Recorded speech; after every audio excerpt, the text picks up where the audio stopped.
Mark Kamlet, as this says, and I'm very pleased to have had the opportunity to be asked to come and say a few words. I guess this was at the class last week, and I guess it's a chance to go through different categories of the Nobel Prizes, and my formal background is in economics, so I'm pleased to talk about this. I'm also, I was associated with Osher when it was the Academy for Lifelong Learning, so it's been an amazing thing. I see Janice here and stuff. Amazing thing to see Osher grow and thrive, and thanks to, I know there's a lot of folks here who participated and worked very hard. It's an extraordinary organization. So the Nobel Prize, I'm going to say a few words about myself in a second, but the Nobel Prize is one of a number of different prizes, as we learned last week. Everybody tries to create a Nobel Prize for whatever it is they do. There's an award called the Turing Award that you mentioned last time, which is assume that status for computer science, and we always bring that out because we want a lot of Turing Awards. But there's this new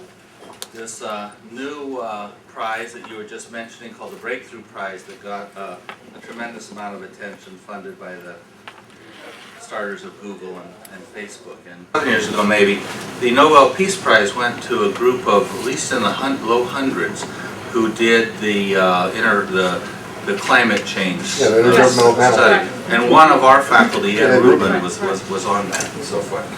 So Nobel set a trend. I think everybody tries to. I participated a lot in the awards that Teresa Heinz set up when her husband, Senator Heinz, was killed. And they have the Heinz Awards, and they give quite a bit of money, but they've just tried like the dickens to get publicity, and it's a hard thing. Well, anyway, let's turn to the Nobel. So, just a brief word about my background. I started off in mathematics, actually in physics, and then I turned to mathematics. I got an undergraduate degree in math from Stanford, and then I went to Berkeley, where I got a master's in mathematical statistics, and then a master's and a PhD in economics, and I came to CMU in 1976, so I've been here for quite a long time. And about 10 years or 12 years into that, I got very lost one day and turned into an administrator. And so I was head for a while of a great department still exists called Social and Decision Sciences, which is in the Dietrich College. And then for 8 years, I was dean of the Heinz College, which is Information Systems and Public Policy and Management. And then for 14 years, up until a year ago from last July, I was provost, which is the chief academic officer from CMU, and executive vice president, which is sort of chief operating officer. 13 of those 14 years was under Jerry Cohen as president, and then 1 year I did a transition as a Subra arrived. So now I'm back up to a faculty member and enjoying it very much, enjoying teaching and other things. But it's a pleasure to get a chance to talk with you all about the Nobel Prize. It was a lot of fun for me to learn for myself. You don't look old enough to do all that. Well, do you know? But please interrupt me. If it's a topic we'll want to put to the end, I'll mention it. But please feel free to. So I'm going to deviate from script a little bit, even starting out. Before turning right to the Nobel Prize, I want to spend a little bit of time talking about whether or not economics is worth a Nobel Prize, which is actually, I think, a legitimate topic. Yes. Also, more humorously, perhaps, why is it plural? You see that it's the prize in economic sciences, and so I think we'll say a little word about that. And the question, and since I have a little bit of background in physics, the question, why can't economics be like real science, like physics is? Then I want to talk very, very briefly about sort of the underpinnings of modern economics, because it helps explain the prize. Talk a little bit about the Nobel Prize in economics and how it's been awarded, and then turn, to the degree to which we have time, to there's 9 individuals, 8 of them are former faculty, who've been affiliated with CMU, who have Nobel Prizes in economics, and so I'll go through these 9. One of them was a student, that's John Nash. He was an undergraduate student. The rest were faculty at one point. CMU is a really uniquely structured university, particularly in fields like economics. And we have 9 economic prize winners, as I mentioned, but we don't have an econ department here. So it's there's an undergraduate thing if you want to be an undergraduate econ student, and it's taught mainly by the business school. But we actually don't have a department that's called the economics department. So it's a particularly strange arrangement. So, you know, what do I think? Does economics deserve to have a Nobel Prize? And of course, I'll be biased on this, but I think that the answer is yes. You know, I really do, and I'll explain why. But it's very, I think, important to say with regard to this prize, sort of buyer beware, because there are a lot of key things that economics really can't do or doesn't do well. And some of these are the things you would naturally think, well, this is what they must do if they're going to be helpful, and we don't do them very well at all. And there's a lot of stuff that we see that's important, but it's not really economics, even if it calls itself economics. So let me give a couple examples. One of the things we obviously don't know what to do is, particularly if there's an economic financial crisis, what to do. So when we experienced the Great Recession in 2008 and 2009, I mean, obviously we didn't know what to do. Different central banks in different countries pursued extremely different fiscal policies and monetary policies. Ben Bernanke in the U.S. was in the head of the Fed, and we have been pursuing quantitative easing, which is flooding money into the economy. All the European countries went the other way with what you might call austerity. And Obama wanted, I think correctly, but be that as it may, to have a big stimulus. And we did have a stimulus a program in the U.S., whereas many countries in Europe, England and others, they went out of their way to cut their spending budget. So it wasn't because one of them's right and one of them's wrong. It's economics cannot tell you what's the best thing to do. And hopefully over time, you know, we'll become better at managing the overall economy. On the other hand, we do know some things not to do. And I think Bernanke was a student of the Great Depression in the 30s, and so you couldn't have had a person who was spent more time thinking about what do you do when a big financial crisis happens. And there's other examples, and for my money, I think that Dodd-Frank is an example of something that's trying to put into place some lessons that we hopefully learn. But if you think economics as a science has figured this out with regard to these big issues of how to manage the economies, we obviously do not. Second example of what economics really doesn't do, in fact, we can almost prove we can't do it, is honest to gosh, you can put a dart in the hand of a monkey and have and they've done this equivalently, and have that monkey throw the dart against, you know, the Financial Times stock list, and they will do as well, better than the average mutual fund or the average active investor.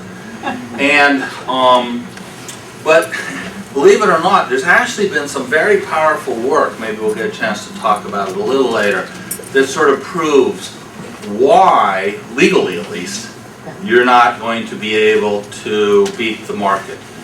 Of course, there's Warren Buffett, and then you say, well, what about that? And we can talk about how something like that could come to be. But in general, it is, economics certainly can't say this is the strategy you should use with regard to individual stocks or predicting where the market's going to go. We also are miserable at the most basic things, like trying to predict what the inflation rate is going to be.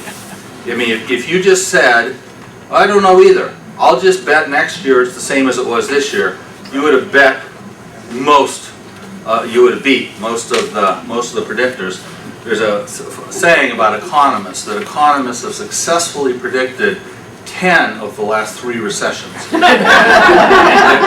a sense that's probably a good thing. But I want to also say on the other hand here too, because we do know through economics a good bit about diversification strategies and why they're a good idea for an investment portfolio. It's not like there's nothing economics has to say about these things, but it's worthless in terms of trying to tell you what's going to happen in the stock market. And then the last thing to mention, that these are all examples of why maybe we shouldn't have this be a Nobel Prize. I mean, it's not doing all that great on these important areas, but a lot of what we do read and we think of and we're interested in economics isn't really what the Nobel Prize in economics is about. What we all read and are interested in is really what you would call management or business. And economics, as this field, it's not really business per se. I mean, if you get a lot of education in economics, that's not going to be so you'll make a great CEO. There are some fields like corporate finance or something that if you're going to want to advance in that, you better have a lot of economics. But generally speaking, what we read in the New York Times or the business section of the Post-Gazette or whatever is business, but it's not economics. People who want to do good in that should go to business school. There's a whole place for those folks to go. And then lastly, and again, I think this is important to get out on the table, I'm sure that there's a lot of politics in the physics and the chemistry Nobel Prizes in the sense of kind of internal politics, different camps and so forth. But there's politics and ideology in the big sense that clouds economics, because there's a real overlap between a lot of the things that economics is focusing on and people's beliefs and positions with regard to ideology or political or other what we call normative, like what should. And really we're trying to say what should we do for the economy, and there's no real analogy in physics. They're just trying to do the science part of it, not the second part, and say, well, that means we should run things this way. So all those are part of the buyer beware. And so the question is, what is in favor of economics being such that there's a Nobel Prize? So in physics, there's a theory of particles and so forth, and in chemistry, there's theories about the elements, and those theories get tested and so forth, and that's what makes them a science. Well, in economics, more so than other social sciences, there are coherent, insightful, powerful, well, let's call them schools of thought or general theories. They're not as coherent as, say, Einstein's theory or Newton's theory or quantum, but there are things in economics that do kind of hold together. And in the best of cases, and we'll see this a little bit in some of the examples of folks that received the Nobel Prize, that there is a respect for testing and empirical verification. And these are the two things that makes a science a science. Do you have a theory, and then can you say, well, prove it? Can you do a test and see if it works? In the best of cases, I think that some of economics passes that test. And then the last reason that I came up with for why there should be a Nobel Prize in economics is the fact that economic thought is so immensely important. I mean, it influences how we run our economies, it influences what our governments choose to do, it influences the wealth and the prosperity of all of us. And so that's pretty heavy stuff. And this is the thing that's talking most about that. John Maynard Keynes, in my opinion, was one of the two greatest economists that have ever lived. The other one being Adam Smith, who we'll come to in a little bit. But John Maynard Keynes wrote in a book called The General Theory of Employment, and Growth and Interest. In 1935, Keynes said, there's a passage that's become sort of famous, that the ideas of economists and political philosophers, both when they are right and when they're wrong, are more powerful than is commonly understood. Indeed, the world is ruled by little else. Practical men who believe themselves to be quite exempt from any intellectual influences are usually slaves to some defunct economist. And maybe sad, but true to a degree, that economics has a pretty big impact. And people of various persuasions, including different persuasions, use it forcefully in what we'll see it tonight in the Republican debate if you watch. So to my mind, one of the most important reasons to have the Nobel Prize in Economics is to try to have a place where good economic science is recognized and is celebrated.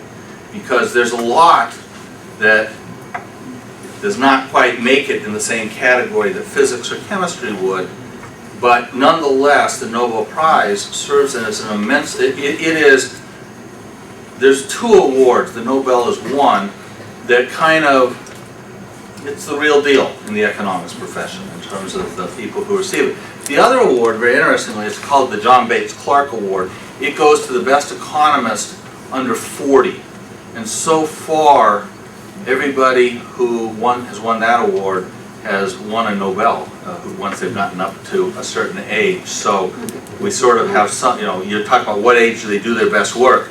A lot of them do it before 40 because they get recognized for work they did. I didn't hear, it's my ears, not you. The John somebody award? John Bates Clark. John Bates Clark. Clark, I think, is the name of the award. Do you recall how much money that award gives in relationship? I don't know, but it's not a spectacular amount at all, as far as I know. It's just the recognition. Thank you. Yeah, I mean, you win that award and you're just set for the rest of eternity. You just sit around and wait for your Nobel Prize to come in. So I want to still talk a little bit about this issue of why doesn't economics get its act together? Why isn't it a real science? Why isn't it like chemistry or physics? I mean, both of those, if you take chemistry, I mean, it works, they have this theory of elements, and like this is copper, and this is oxygen, and they're different, and we predict these things and they work, like down to the 12th, 15th, 18th decimal point. And they always work. And you can combine these things in a way, and there they are, the chemicals that get constructed. And there's just a sense that, yeah, there it is. And physics too. I mean, you have in particle physics, you got your electrons, your neutrons, your protons, your photons, and so forth, and they all work just like the theory says. I mean, down to so many decimal points. Okay, well that can't be a coincidence. And they always work, and it like is, and you can test it. There's the theory, and you can test it. So why is it that we can't do that with economics? And I have two sort of tongue-in-cheek answers, although perhaps there's some truth to them. One is, in reality, physics is not like physics. So that's one reason. So, say a few words about physics. So, you have this Einstein's theory of relativity, and it's like unbelievable. People say, is it true? And they say, oh yes, it's been tested so many times. I mean, it's just, and you just wouldn't believe what it predicts, and there it is, and they've got these black holes. And then you say, does quantum theory work? And they say, you wouldn't believe it. Every single time quantum theory works. And then you say, so do they fit together? And they go, no. And they don't. And they say, well, what do you mean they don't fit together? I don't know, we can't figure. But they both work. When I was provost, the physics department here would come to me often, and seek additional money, more space, more building, more faculty slots, etc., etc. And I told them repeatedly that physics has been very sloppy over the last 30 years, been very careless. They have lost most of the energy in the universe. They lost it. And in fact, you were mentioning the gentleman, what was his name? One of the ones who won the Nobel Prize, Perlmutter. So Perlmutter won the Nobel Prize, and I guess apparently won the Breakthrough Award as well. But he has this amazing work that shows that this dark energy thing is real, but nobody knows what it is. Nobody knows where it is. I mean, what do you mean? And they've lost like 90% of the energy in the universe. They don't know where it is anymore. And then they've lost most of the matter in the universe. They found out that they've been spending all this time on about 4% of the matter. And you say, well, what happened to the other 96%? They go, we don't know. We don't know. What's it made of? We don't know. Where is it? Not too sure. So even physics is not really, quite what it seems. And lastly, I would tell them that, they don't even know how many dimensions the universe is. In the old days, it's pretty simple. You had height and length and width. So that kind of made sense. Then Einstein came along and said, there's time, and in some way they're all woven together. So he said there's 4 dimensions. But if you were with string theory now, or theories of a multiverse, you say, well, we don't know exactly. We think there's a 10. And someone says, it might be 11, could be 12. And then there's some now that they say it could be about 20. We think it's about 20. So I would tell them, go find this stuff. And then you come back and ask for more money. You want more space, go find these other dimensions. Just get all the office space that you want from those. So one thing is, the physics is a little different than we sometimes think in terms of being so pure. And then secondly, economics is so much harder than physics. Physics has it so easy. They don't tell the physicists this. But everything works the same. An electron is an electron is an electron. I mean, it just does the same thing every time. 2 electrons, just the exact same. Murray Gell-Mann is a very famous Nobel Prize winner in physics. He discovered one of the 2 discoveries of quarks. And talk about a theory that you have a hard time explaining. But in any event, Murray Gell-Mann said, imagine how difficult physics would be if electrons could think. And we have, in the case of economics, we have all the variability of humanity, of humans, who are making all these decisions and are not all behaving the same, like a photon is a photon is a photon. So econ's a lot harder than physics. So before we get to the Nobel Prize part of the discussion, I do want to spend a little time, and I hope it won't be too pedantic here, just talking about modern microeconomics, because that's really what economics these days is based on. So economics, as we think of it, sort of came about in the late 18th century and then into the 19th century in what was called classical economics. And there were some great classical economists, and if there were a Nobel Prize, the ones that would stand out and be recognized from that period of classical economics would have been Adam Smith, David among them, and I put when they're born, not when they did the work. You kind of get a sense for when their lives must have been given their birth. Adam Smith, David Ricardo, Karl Marx, and John Stuart Mill are examples of the classical economists. Now, what I have called, what economics, what much of economics is today, is not classical economics. It's called neoclassical economics, which is a creative title, but it was in the spirit of, but different than, the classical economists, and that has dominated thought even to this day. So what we really mean by economics, primarily when we talk about it, is this thing called neoclassical microeconomics, which I've abbreviated NME, neoclassical microeconomics. And it had a development period that followed the classical economists, and the folks who would have won Nobel Prizes, if we were giving them back then, would have been Jevons, Walras, Edgewood, Alfredo Pareto, John Marshall. These were just towering figures that sort of laid the basis during the first industrial and second industrial revolution. So if you think of when economics kind of came to be, this is right when Western societies, Europe and the US, were moving and had moved from feudalism. Feudalism was basically no more, and they had gone through the agricultural revolution. So the agricultural revolution was the first time that economies grew in history. I mean, if you go all the way back to 10,000 BC, nothing much had changed. I mean, we had like an Iron Age or a Bronze Age or something, but the ability of production was very low. It was really the agricultural revolution of the 16th and 17th century that changed all that. And so you had improvements in the plow. You had something called the enclosure movement, particularly starting in England. You had the concept of crop rotation and other ideas that came around.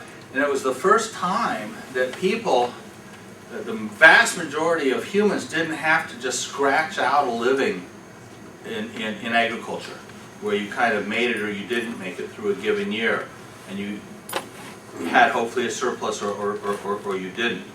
The agricultural revolution changed that, and we really could not have, and it was very fortuitous that the first industrial revolution got started in the late 18th century. You know, with its big invention was the steam engine, and it then led to factories. But you couldn't have had factories if you didn't have people who'd go to the factories, and you couldn't have had that if the agricultural sector wasn't producing enough that you could live, that they could produce enough to feed themselves and then feed the industrial workers as well. And so what economics just started to do was to study industrial capitalism. I mean, so industry had come along, and it wanted, the economists of that time wanted to consider the production of goods. Sometimes we call them goods and services, which is fine. I mean, it just means that goods just includes goods and services.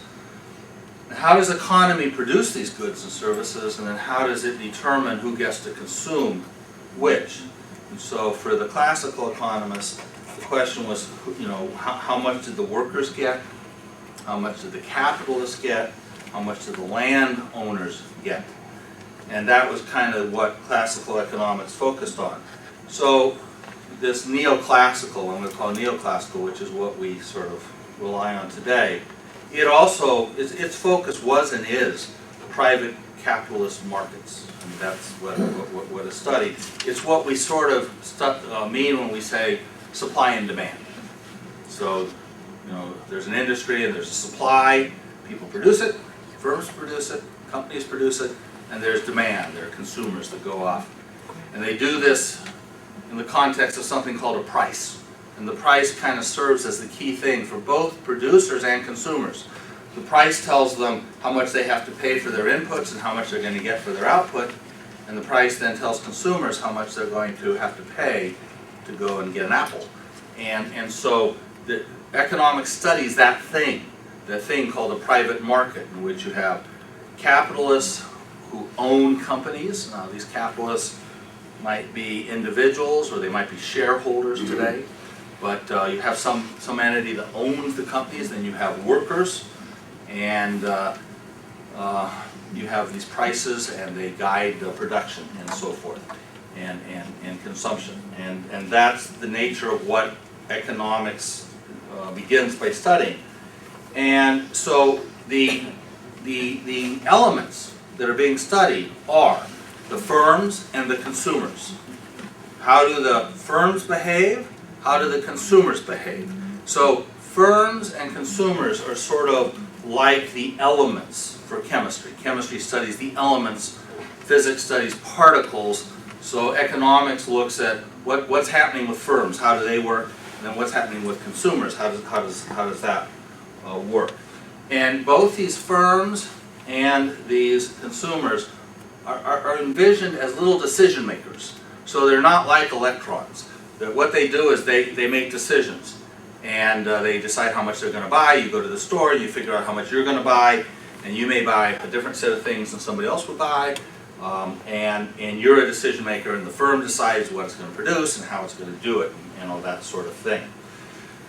Economics takes a rather jaundiced view of individuals, or at least it's prototypical individual.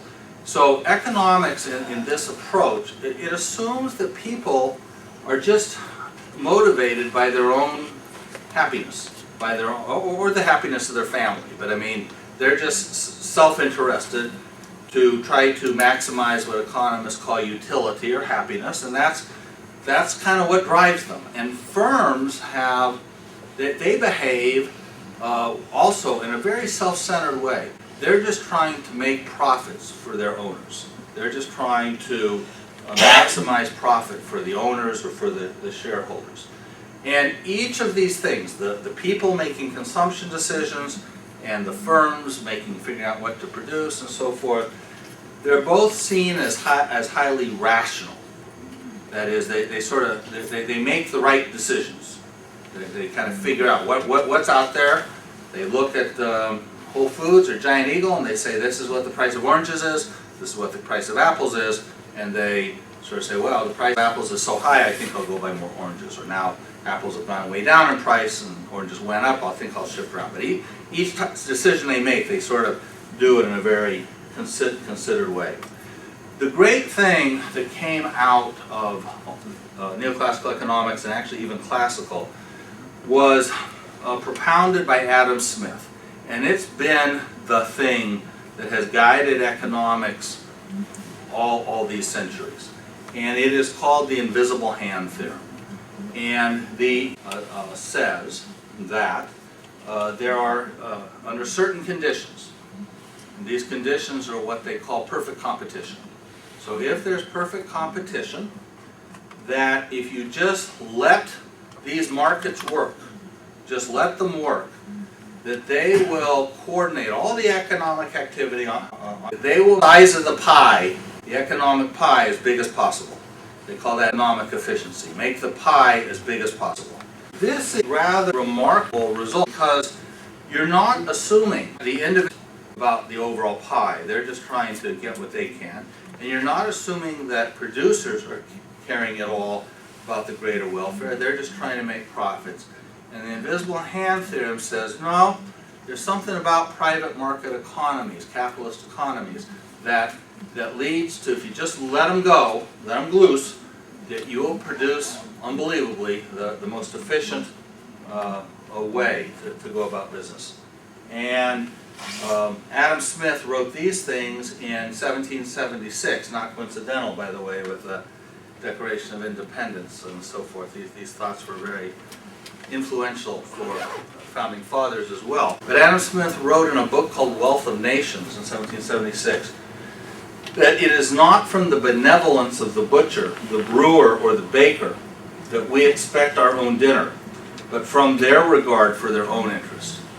And he goes on to say, by directing that industry in such a manner as its produce may be of greatest value, he intends only his own gain, and he is in this, as in many other cases, led by an invisible hand to promote an end which was no part of his intention. And those have been amazingly influential words, and then the theory that tries to explain why that is. Now, many times people interpret the invisible hand theorem as saying 3 cheers for private market. That's the end of the story, we're done.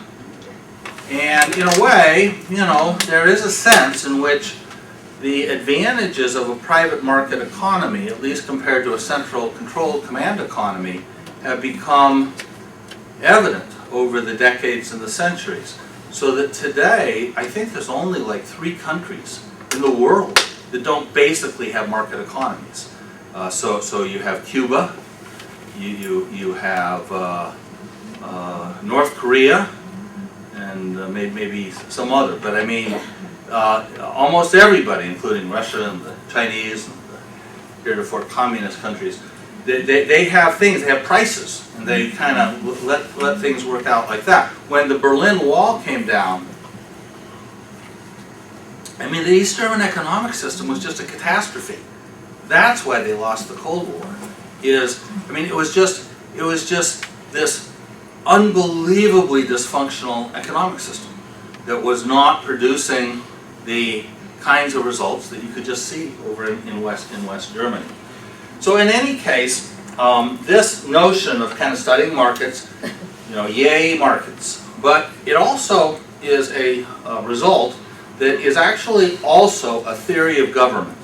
Because what it says is that under certain conditions the private market works great. But what that means is that if those conditions don't hold, the private market doesn't work great. And there's lots of cases where that private market doesn't work well, because you have to make these assumptions for perfect competition. And so that suggests that when those conditions aren't met, then that's a rationale for government. And so it's both simultaneously an understanding of markets, but it's also a theory of government. That theory of government has been one of the most prominent influences of thinking about what governments are all about. So this is just one theory. It doesn't claim to capture everything, this neoclassical microeconomics. And let me tell you, and maybe this will come up a little bit in the examples of the Nobel Prizes, but it can be criticized on a number of grounds. It certainly puts its focus on making the size of the pie as big as possible. And that's an important thing. Our pie in the West was a lot bigger than the pie was growing in Russia. And that was just a fact. But it doesn't spend as much time worrying about who gets what slice of the pie. And so the theory isn't quite set up so much for doing that. Also, by the way, it doesn't have much to say really about technological change. Somehow that happens. It's nothing economics is very sophisticated in understanding and explaining. And after all, today, those are two very big things. As we think now, we think of Silicon Valley, and we think of, we all have somewhere these things, and we didn't have them 10 years ago, and so forth. Technological change is driving the prosperity of things, and it doesn't have a whole lot to say about that. And you won't see any Nobel Prize winners winning prizes for their theories or thoughts about that. It also doesn't say much and doesn't worry much about what happens within firms, except they somehow go about this rational decision making to make money. And it doesn't talk very much about what happens inside people. So it really doesn't. It says, not our business. And that's just what it is. So that's the background, because that background frames the way Nobel Prizes are awarded, because it's either based on contributions to this theory that I just explained, or shots at this theory. In other words, that you wouldn't, the theory is set up as a straw man, and then, so if the theory didn't exist, you wouldn't know what to do with these other things. Okay, so an overview of the Nobel Prize. So we started off, and I said, sort of in passing, why does it say economic sciences as opposed to just economics? We have a bunch of branches of economics, and if you divide them up, the Nobel Prizes have gone basically into, more or less, into these categories. One of them is just what I talked about. Either neoclassical economic contributions, theories of markets, how they work, how prices and everything work, or reactions against that, some part of that theory. So we'll put those in category A. Category A is probably the biggest category for Nobel Prizes in economics, although not necessarily for the ones that were associated with CMU. Although we have a huge number of contributions in this counter reactions, reactions against neoclassical. There are awards that go for methodological contributions. Economists have had a legacy of tremendously insightful thoughts about how to analyze data, and also something called game theory. And those things play a big role in the testing part, and so they're a category, and we see awards there.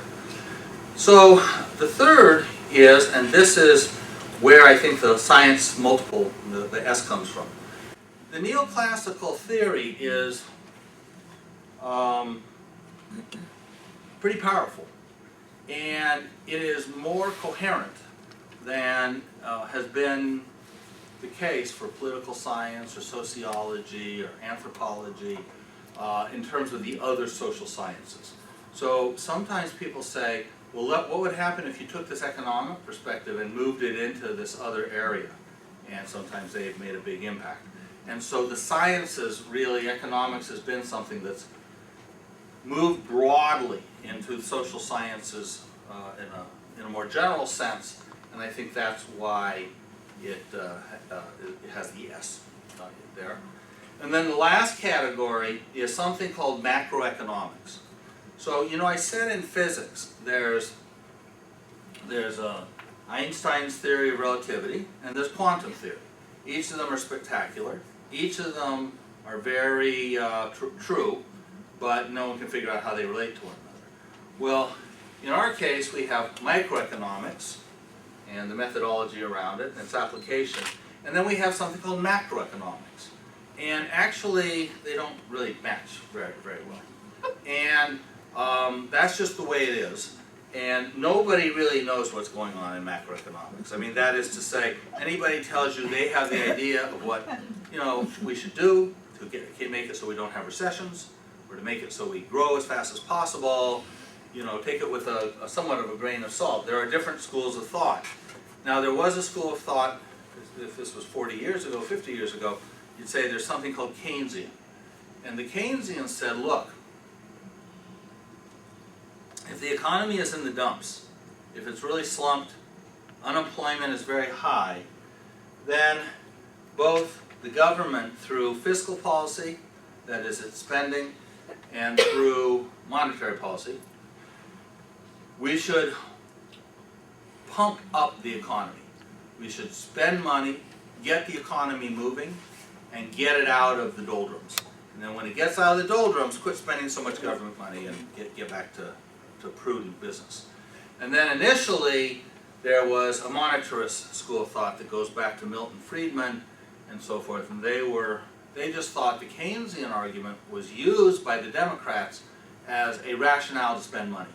In other words, they like to spend, their constituency liked to receive benefits, and if they could justify it, it was just a waste of money, this Keynesian stuff.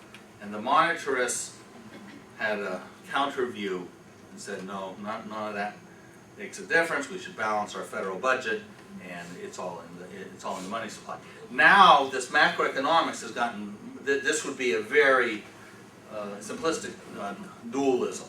Now, each of these fields has kind of moved off in different directions. But in any event, we sort of have these four categories, and so when we explain the Nobel Prize, you're going to have to look at it in those terms, which I will in just a second. So the Nobel Prize came about in 1969. And there was sort of two general ways that Nobel Prize worked for the first 20 plus years and then beyond. First of all, there was just awarding of Nobel Prizes for the backlog of luminaries who were living. So, you know, it would be like you started the Baseball Hall of Fame in 2000. And then the first people you'd say is, well, there's Babe Ruth, you know, there's Lou Gehrig, etc. Although in this case you'd have to have them be living. But economics, when this started in '69, there was a big backlog. And then after that, they started to award Nobel Prizes for contributions that were really important, and you know, more. I mean, the contributions of the luminaries were very important, but more recent contributions. But the truth is that in economics, more than other Nobels, what they really do is they legitimize a school of thought. Rather than saying, you won the Nobel, they do that. They say, you won the Nobel. But it's really to say, and the field that you work in, boom, boom, boom, boom, that we have that list, or the little subfield, we recognize the legitimacy of that field, which is not to take away from the individuals, but they're pointed because they represent something more broadly. So we can go through the Nobel Prizes as they were started. Now it's interesting. So well, let me do this and I'll make the point. So this first category that I mentioned was the neoclassical position. So the first winners that started in '69. So you can see that the first winners were Paul Samuelson, John Hicks, Ken Arrow, James Tobin, George Stigler, Gerard Debreu, Franco Modigliani, Robert Solow. I mean, these were just the greats of the post-war period, basically. Then there was methodological awards that went to this set of people: Simon Kuznets, Leontief, and so forth. It's interesting. Kuznets was the person who first thought of the concept of the gross national product, or gross domestic product, and in World War II defined it, and then we started to measure it. You know, I think this. Kuznets had a funny line. He said, "The world is divided into 4 kinds of countries. There's developed countries, there's undeveloped countries, and then there's Japan and Argentina." This was his theory. Although I will say, if you think we know what we're doing in macroeconomics, you should see what they're doing in Japan these days as a strange way to try to deal with their economic situation. In any event, these were methodologists. These individuals were all fairly up in years when they won this. And then in macroeconomics, Milton Friedman won it in '76. You can see that almost all of these winners, I don't know if you can see, but almost all of these winners were at American universities. Not all of them were American, but they were mainly in American universities. When the Nobel Prize got set up in '69 by the Nobel group in the bank, they wanted to make it darn clear that they weren't being taken over by the Americans. So they gave the first Nobel Prize to Frisch and Tindenberger, I believe, who were both Europeans. And you won't hear of their names very much because they really didn't stand out that much, I mean, by comparison to these people. But they were European, and they wanted to make the point that they were going to have their own point of view about these things. But then they sort of went back and awarded them to the traditional great American economists. So then, as they were kind of plowing through that list of luminaries, then they moved to a time in which they started to slowly recognize other schools of thought, other approaches. And the big one, really it was, because it was the first one of this type, let alone all these others, went to Herb Simon, who is a very famous faculty member, as you know, here at CMU. And Herb Simon won the Nobel Prize in '78. So he was the first to kind of crack the door of a different approach to economics. And what he said is this rationality assumption is nuts, and that's not how people work. And he wasn't even an economist. And we'll come to Herb if I'm sure we'll get a chance here. I'll talk about him a little bit more. But then Danny Kahneman won an award in the same area in 2002. He has a big bestseller now. You may have seen it at least listed in the New York Times. It's been on there forever and a day. I think it's called Thinking Fast and Thinking Slow. Is that the title of the book? His was not. He had his experiments involved some games, but his was kind of cognitive psychology and stuff. And then Vernon Smith, who was in the same kind of school of thought from Arizona. There was also a group of people, George Akerlof, Spence, Joe Stiglitz, that Michael Spence, that talked about another thing that the standard theory didn't really take into account, and that was the standard theory assumes that everybody knows the same stuff. Everybody knows everything. Everybody's well informed. But of course, that's not the way the world works. If I want to sell you a car, and I know it's a lemon, and you do not, then I am going to probably milk you. I mean, it's not going to work very well. And that's because we don't all know the same sort of thing. So they started to recognize this, and they started to recognize another group of work that I'll talk about in a little bit from a person named Coase, and then Williamson, who was at CMU, and then Ostrom, who you mentioned, I think, in the last lecture. And they all focused on another kind of departure school of thought having to do with transactions, cost, and organizations, and we'll talk about that in just a second. And then that was one of the categories I mentioned. Then there's another category, once they had given the luminaries these awards, of the application of the standard economic stuff to other domains. So Becker was an economist in Chicago, and he said, look, maybe we can apply this rational model of decision making to other settings. Let's say that you choose your spouse based purely on kind of economic motivations. Or let's say you choose how much to save, or let's say you make all these decisions in your life very much like an economist would. And Gary Becker had a tremendous influence and had a big impact by trying to argue that that was a reasonable way to look at it. A guy named Buchanan did the same thing in political science. He said, what happens if we apply this to voters in political science? And that whole school of thought is a very vibrant one. Fogel and North did the same thing in history. They were historians, but they took economic theory to go back and look at it in a different way for what slavery was all about, for example, and the nature of the Civil War, the nature of the South's economy, and so forth. And then they gave it to Myrtle and von Hayek in '74. The only reason I point to Myrtle and von Hayek, who were kind of these great grand social theorists, is these were great thinkers, kind of in, big picture, very influential folks, but they couldn't have been more different. And von Hayek, to this day, is kind of the hero of the most conservative free market wing that there is. And Myrtle was on the other side of the political arena in terms of how Europe should come together and all this kind of stuff.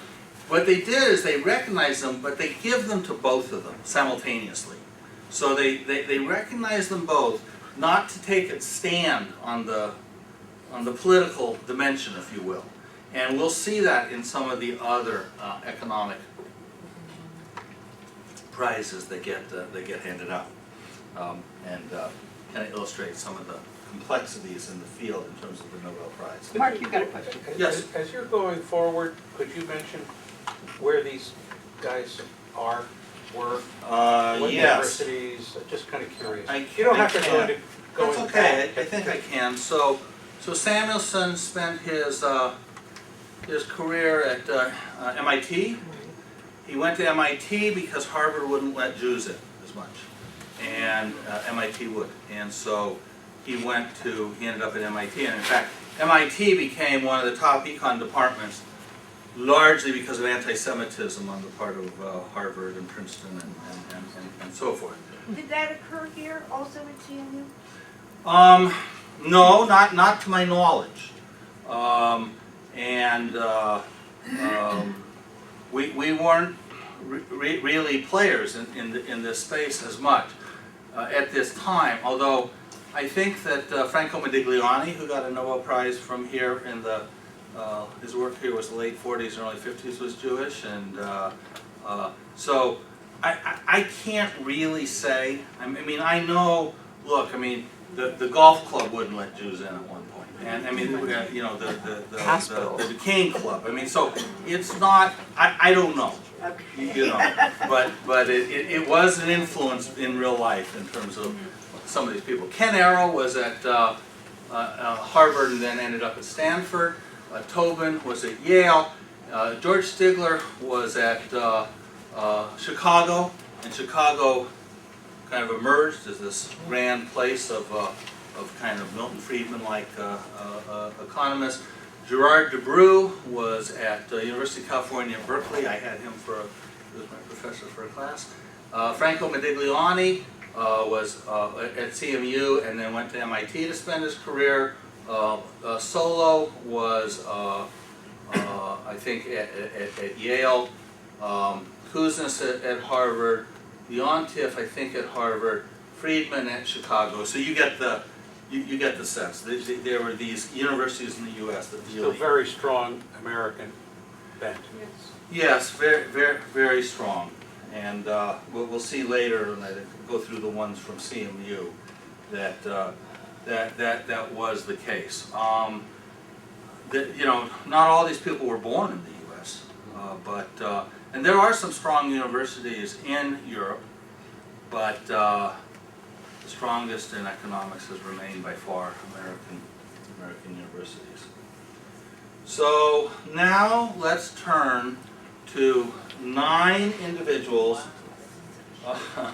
8 of whom we lost. I know this is the good part of the story or the bad part of the story, because we had 9 people who didn't stay here.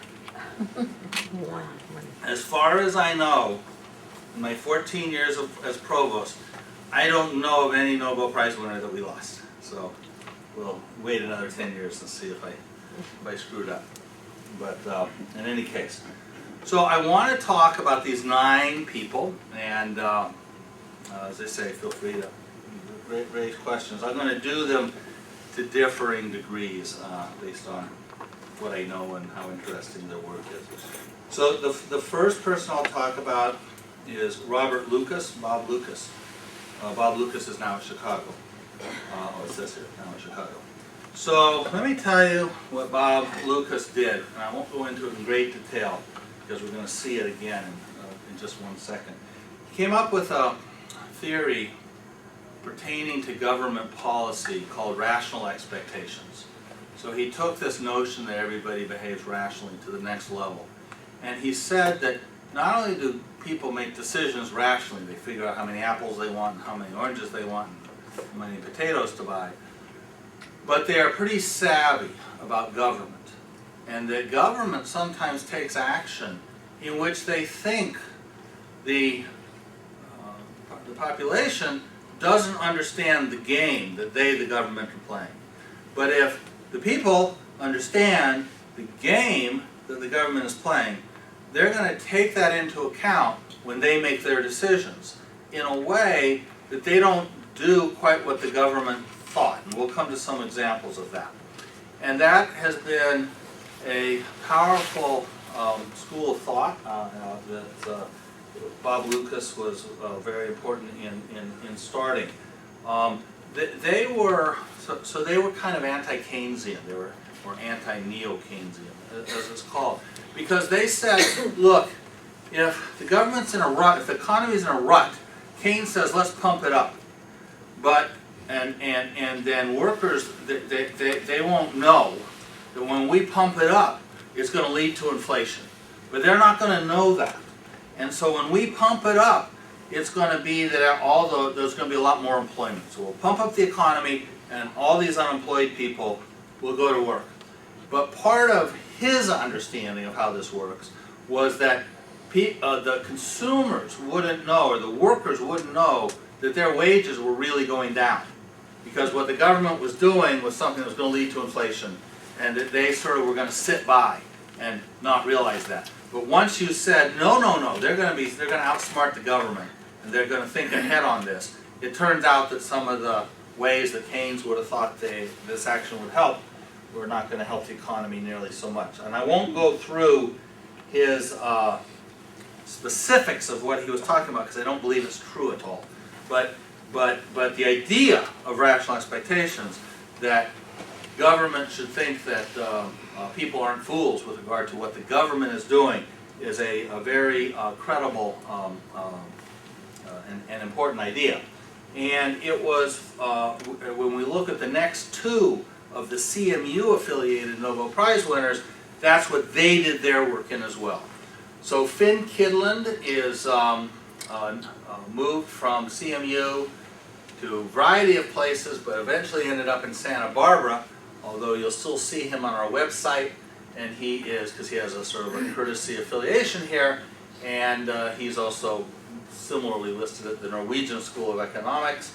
He is like, I know Finn pretty well, it was like amazing when he won. And he became like one of the top 5 most important people in Norway, like that. It's like nobody even would have known his name. Could have, no one would have recognized him at all. And all of a sudden, they were so excited that they had a Nobel Prize winner from Norway. And then Ed Prescott ended up at Arizona State. Finn was on our faculty for many years. Ed was an assistant professor here before he moved on. In any event, they pick up right where Lucas was talking about. And they talk about the same thing, which is whether or not a government, when it sets its policy, can be consistent over time. If the government said, this is what I'm going to do, I'm going to stick with it. Maybe it's like immigration policy. And this is what I'm going to do. I'm going to build a fence. And then not only am I going to say I'm going to build a fence, but I'm actually going to build a fence. And I'm going to do this on this thing. And then the question is, are you really going to do it?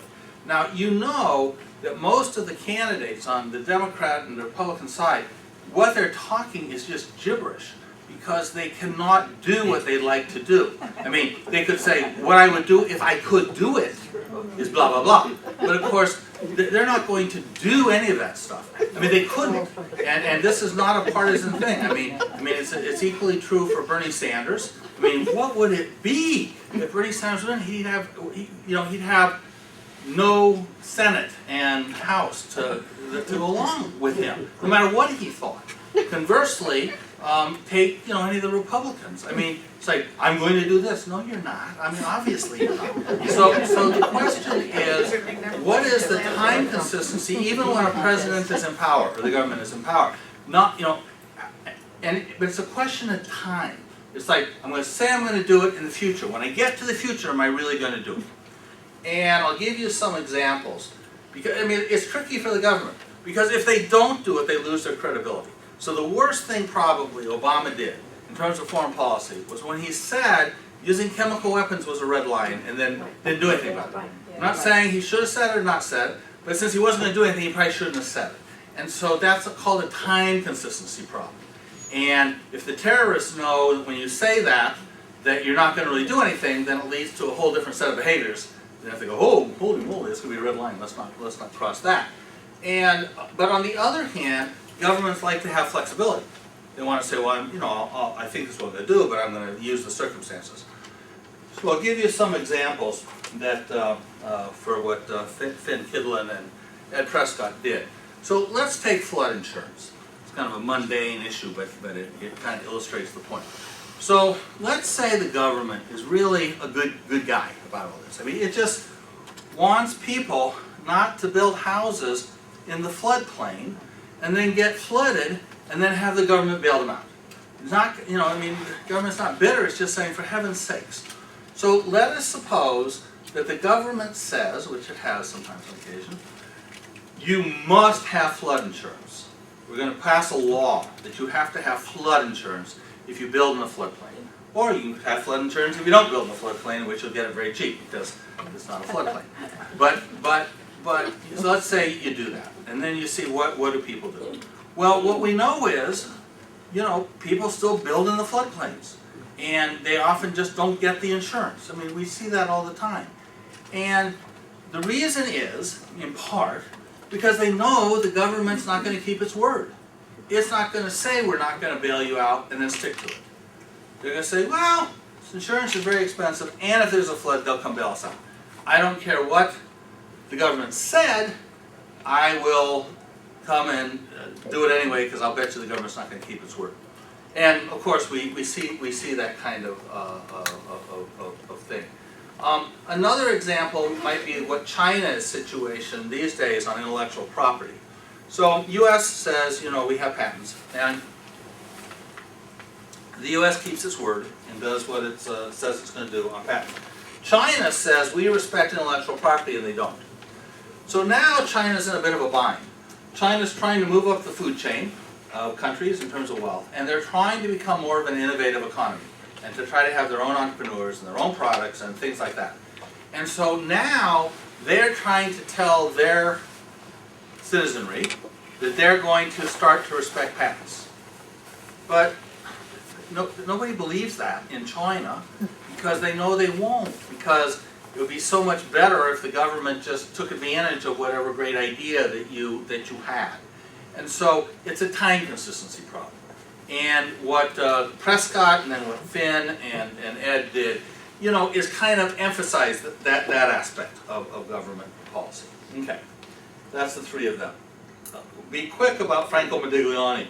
well, he was a great guy, and like a huge number of very warm and a story. He ended up in MIT, and what he did was pretty, I don't even want to go into it in too much detail. He came up with one thing that you say, well, you want a Nobel Prize for that? And what it was that when you're young, you're going to save because you want the money when you're older. When you're old, you're going to be disinvesting and saving, and then when you're young, you're going to be saving. You say, wow, no kidding. But he, in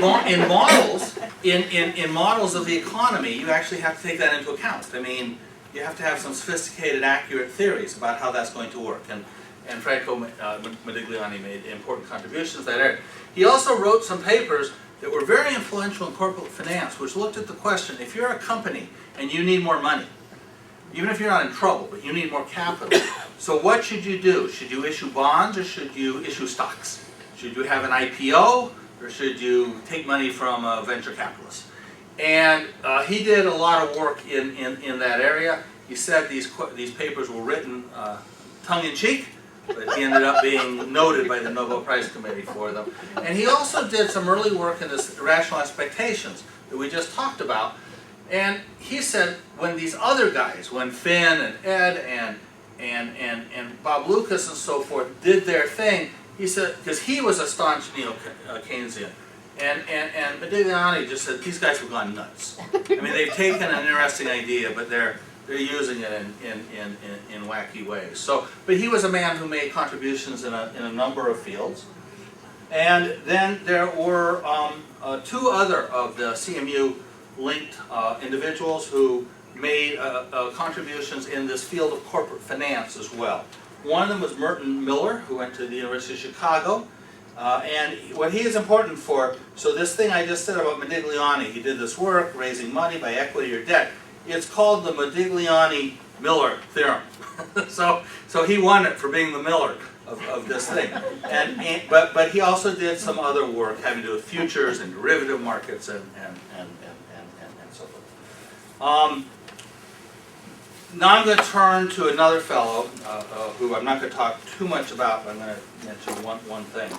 So Lars Hansen, who went to Chicago, he did work in methodology, and I can talk about it if anyone is interested, but I'm not going to talk too much about specifically what he did.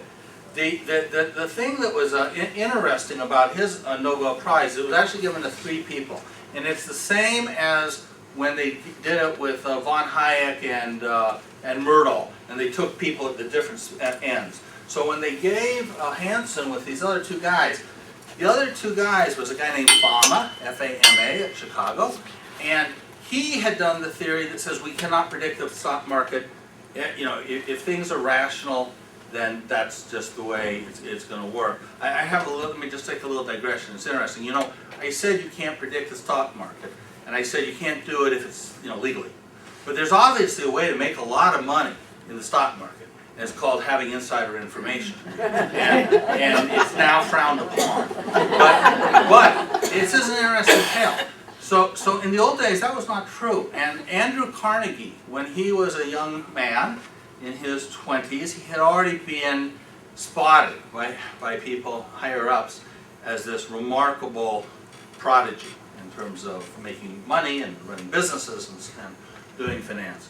And they took him aside and they said, you have a lot of promise here and so forth. And they said, but look, don't go off all crazy and idealistic and, you know, so forth. You make sure when you make investments that the fix is in. I mean, don't go off crazy, for heaven's sake. Make sure you've got the banks in your pocket. Make sure this corporate debt isn't what it looks like. And that's what, and in those days, that just meant being a good business person. And so for a lot of the robber barons, I mean, you know, when they built the railroads, what they did is they issued stock for the railroads. And people found out these were worthless stock because they got the money from the investors. And then the railroad companies went bankrupt. But they didn't care. They were building the railroads so they could invest in the property. And that when they would get advanced things, they would buy the property for pennies, and then they became very rich. It was never about the money, but they needed capital off everybody. And it was all a series of interlocking companies, and nobody knew what the whole story was. And so, in any event, Fama, to get back to this, Fama was a guy who kind of said, unless you have insider information, you're not going to beat the market. And it's kind of straightforward. It's like, if you're so smart, other people are going to be smart too. What makes you think that your guess as to what Apple's going to do is better than these 100 people who are devoting their life to trying to figure out what Apple's going to do? On the other hand, there was this guy named Shiller, and you might have heard a little bit about Shiller. He's at Yale. Shiller felt that no, markets go crazy, and they have irrational exuberance. And he was the one who kind of warned about the way the market was going to go when we had the big fallout in the housing. One of them is coming from Democratic Yale, and one of them is coming from Republican Chicago, and the whole works. But they give the Nobel Prize to the both of them simultaneously, with Hansen, who got kind of thrown in at the same time. Okay, now we're going to turn to the 3 Nobel Prize winners from CMU who I find the most interesting. Now, we're going to actually go in reverse order, but one of them is named Oliver Williamson. So Oliver went to University of California, Berkeley. So Oliver Williamson said the following: nobody looks at what happens within firms. And in particular, he said, why does it work like this? Some things, we do it based on price. So if we go to the store and we're going to buy an apple, we see the apple, and it's like 75 cents, and we decide if we want it or we don't. And that's kind of the way it works. The price is there, and we have our money, and we make the decision. But if you think of how how decisions get made in firms, it doesn't work that way. If you're running the grocery store and you tell the person who's at the cash register, like, go do something else now, go stock shelves, the cash register person doesn't go, well, that's very interesting, I will do it for 8 more cents an hour. And he says, no, you won't. I'm telling you to go, no, I want to negotiate this. And in organizations, the big advantage of organizations is you don't have contracts about everything that you're going to do. It is something called a hierarchy of authority. You have a boss. And so instead of using the market, you use this other thing called I have a boss. And you have this very open-ended employment agreement that says, by and large, you have to do anything I tell you within these bounds. And so Williamson sort of said, well, why is that? He said, why are some things done like the apple, where you negotiate a price, and some things done inside organizations through this hierarchy of authority? And what he realized was that the things that are done inside an organization are things that are typically, they would be very hard to put in a contingent contract.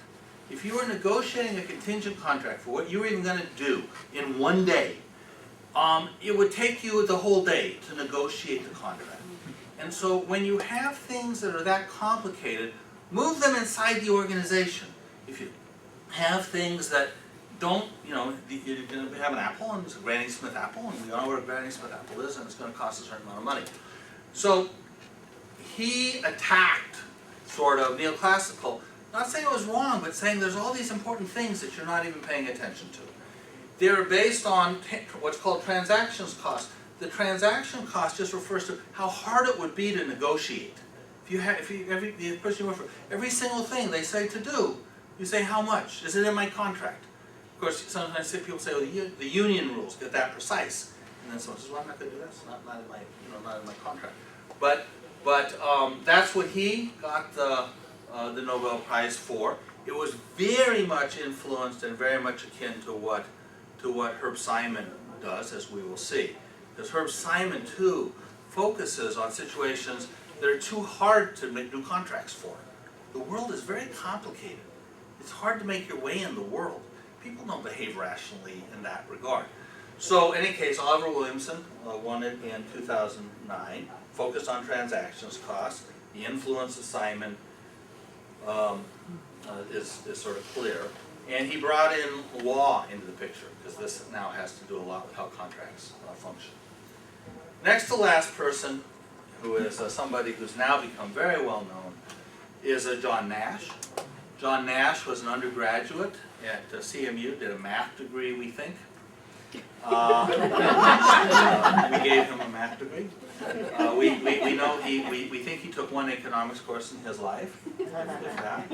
He went and got his PhD at Princeton, and he was associated with Princeton for the rest of his career. He was schizophrenic, and this emerged in his 20s, and he was very much incapacitated by his illness through the mid-80s, and then he actually started to come more together. I met him a couple times. He's dead now, unfortunately, but I met him a couple times. One of the times was CMU gave him a honorary degree, and I don't know, Goyana, you were probably also both probably dealing with this, but I talked with him a lot because I was provost. I meant kind of take care of people like that. He was still not all quite on the same earth that we're on. I mean, he was still a character even at that time. But let me tell you that what Nash did. He did not invent what's called game theory. John von Neumann invented that, and Osher. But he worked on it, and we'll talk about what we mean by a game. But he defined something that's now called, there's cooperative games and there's non-cooperative games, as I'm going to show you in a second. He defined that, and then he talked about how those games work. So let me give you a game. So a very famous game, which you've probably heard of, is called the Prisoner's Dilemma. So we're going to think it through for ourselves. So there's you, and there's somebody named Joe. Or if you're named Joe, there's somebody named something else. But you and Joe, you're suspected of the murder of somebody. And let's say, let's just say you guys actually did it. Okay, you're guilty. That's not critical of this, but let's just say. But in any event, the DA doesn't have the evidence that she wants to send you both to the electric chair. Okay, so what does the DA do? The DA puts you into separate cells where you cannot communicate with one another. And then they give you the third degree. They give you waterboarding, they give you whatever. They really go after you independently. And here's the thing. They want you to break, and they want you to say the other guy did it. And they want you to think on the other guy. And they want to then use your testimony to convict the other guy. That if you testify, then they'll be able to convict the other guy. Now here's the deal. If you think before Joe thinks, you'll only get 5 years in prison. But Joe's going to get the death penalty. Unfortunately for you, the same conversation is happening in the cell with Joe. And Joe's saying, think on you, because if they do, then Joe, you'll only get 5 years. But if you think first, you're a goner. So you have this decision you have to make. And you've got to make it. And the question is, do you think or not? And if you're going to think, you better get going. The earlier you think, the better, because the gig is whoever thinks last is going to not be good. So, and so in this case, what happens to each of you depends on what both of you decide to do. So let's go over again the problem. So if Joe thinks and you do not, you go to the electric chair. And Joe gets 5 years. He walks maybe for good behavior. He'll be out before you know it. If you think and Joe does not, then Joe gets life. He gets the electric chair, and then you're out in 5 years. If you both think, you both get 25 years. So if you both think, it's going to be bad news for both of you. And if neither of you thinks, you'll only get 10 years. In 10 years, people live with 10 years. They do this all the time. So you got to decide what to do. Now, this is where this notion of cooperating and non-cooperative games comes in. If you were sitting with Joe, you'd say, Joe, don't think on me. And I promise I won't think on you. Let's go do it that way. Let's both hold up, and then we'll both get out of here with 10-year sentences.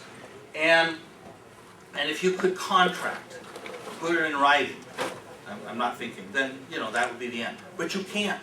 It's a non-cooperative game. And in this case, no matter what Joe does, you're thinking about this. What should I do? Well, if Joe thinks, and you're a fool to not think, so you should think. If Joe doesn't think, even better. You think on him and you're out in 5 years. So you probably, if you're just self-interested, you're going to think no matter what Joe does. And then he's going to think the same about you, and you're both going to think, and you're both going to get 25 years. And if you had just gotten together, you'd only both gotten 10 years. And this is sort of the way that a lot of people think the universe works. We're confronted always with choices like this. And the question is, how do we behave, and how do social norms evolve? And this is not only in economics, it's been applied extensively in evolutionary biology and military deterrence on the, are you going to throw the atom bomb or aren't you going to throw the atom bomb, and so forth. And then the last person I'm going to talk about, and I'm not going to talk huge long about it because there's so much I could talk about that it would take up the whole different session, and that's Herb Simon. So Herb Simon was one of the great polymaths of the 20th century. He wasn't an economist. He happened to get this Nobel Prize in economics. He started off in public administration, if you can believe that. And he has won the highest prizes there were in political science. He invented cognitive psychology, pretty much. He invented artificial intelligence. He started our psychology department. He was fundamental in the business school. He started our psychology department. He started our statistics department. He started our philosophy department. And he started the computer science college. And he started social and decision sciences. He's won the Turing Prize and so forth. And what Herb Simon always emphasized was this notion of how we actually work inside our heads when it comes time to making decisions. And his fundamental point was the world and the universe are very complex and uncertain things. We really don't know how to make our way through in our lives, in everything. But we're not foolish. We just have to try to figure out to do the best we can. And it's very hard to figure out how to do the best we can. And you can see immediately the links to something like artificial intelligence and even playing chess. It's like, how are you going to win in chess? Well, I have no idea. But you sort of start to learn things that look like they'll work. And you learn things that, is it the actual best? Who knows? But, you know, it's a way to get by. And that was the underpinning for the notion of artificial intelligence, is how do you program decision-making rules from the bottom up. And he did this in the context of economics as well. And it was very influential. And he won the first Nobel that really went outside this space that assumes everybody behaves rationally. He was sort of the intellectual leader for people like Williamson, who came out and said, well, now how do organizations really work? And then people like Danny Kahneman and Amos Tversky in much more sophisticated theories of degree of choice and economists.